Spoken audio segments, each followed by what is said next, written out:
La Terre n'est pas un lieu sûr sur le plan astronomique. Je ne parle pas là de l'influence évidemment humaine, la pollution, tous ces trucs-là.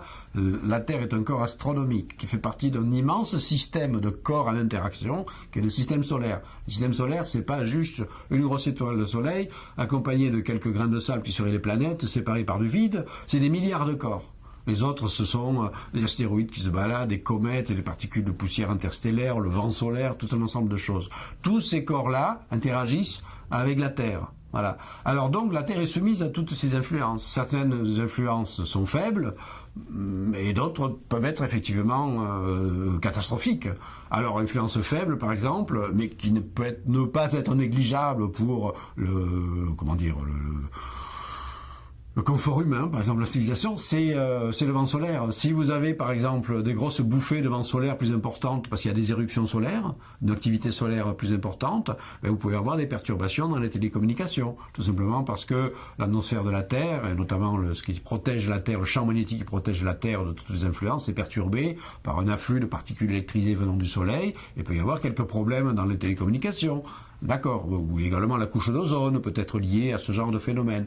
Maintenant, beaucoup plus sérieusement, il y a effectivement, la Terre n'est pas protégée des chocs, des impacts cosmiques. Alors la Terre reçoit en permanence de la poussière météoritique. Il faut savoir qu'en moyenne, chaque jour, la Terre reçoit 1000 tonnes de météorites. Essentiellement sous forme de poussière. De temps en temps, il y a un caillou un peu plus gros qui tombe. Puis de temps en temps, il y a un caillou suffisamment gros qui n'est pas pulvérisé en poussière, qui traverse l'atmosphère et qui crée un cratère d'impact. En général, ces cratères d'impact ne sont pas très importants parce que c'est des cailloux qui font 10 mètres, 20 mètres, 30 mètres, 50 mètres, 100 mètres. Bon, donc les dégâts restent très localisés. On a plein d'exemples. On connaît le météore cratère en Arizona. C'était il y a 50 000 ans, c'était un petit rocher qui avait la taille d'une maison qui est tombé là. Ça a fait des dégâts juste sur quelques kilomètres et pas plus. Bon, mais maintenant, évidemment, de temps en temps, il y a des météorites plus grosses qui tombent. Alors, si vous avez une météorite, par exemple, de 1 kilomètre, on en connaît plein aujourd'hui dans l'espace, ben, ça fait des dégâts plus importants. Ça fait un cratère de 20 kilomètres, ça détruit l'équivalent de la surface d'un petit pays, par exemple, mais ça ne fait pas une extinction massive d'espèces. Donc, c'est une catastrophe relativement localisée. Rassurons-nous, on sait que statistiquement, les fréquences moyennes de collision avec ce type d'objet d'1 kilomètre, c'est à peu près tous les millions d'années. Donc l'histoire de l'humanité n'en a pas connu, ben sinon ça se saurait, bien entendu, mais ça peut arriver dans le futur.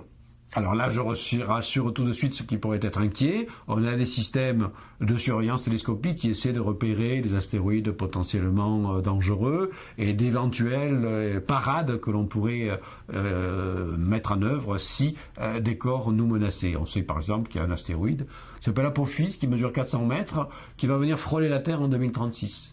Voilà, donc si jamais on a fait une petite erreur de calcul et que cet astéroïde menacerait directement la Terre, eh bien on a commencé à imaginer quelques scénarios de déviation de l'astéroïde. Et puis pour finir ce chapitre-là, vous savez sans doute que la Terre a connu des épisodes d'extinction massive d'espèces, au moins 5 dans son histoire. Épisodes au cours desquels 80% de la vie sur Terre a été éradiquée par un phénomène catastrophique. Eh bien, il est aujourd'hui quasiment certain que au moins une de ces extinctions, la dernière en date, 65 millions d'années, celle qui a détruit notamment les dinosaures, et probablement quelques autres plus anciennes, sont dues à des impacts cosmiques, mais cette fois-ci de corps très très gros, de plus de 10 km de diamètre, qui eux provoque tellement de dégâts, de poussière injectée dans l'atmosphère, etc., qu'effectivement ça fait une catastrophe écologique à l'échelle mondiale et que ça peut faire une extinction massive d'espèces.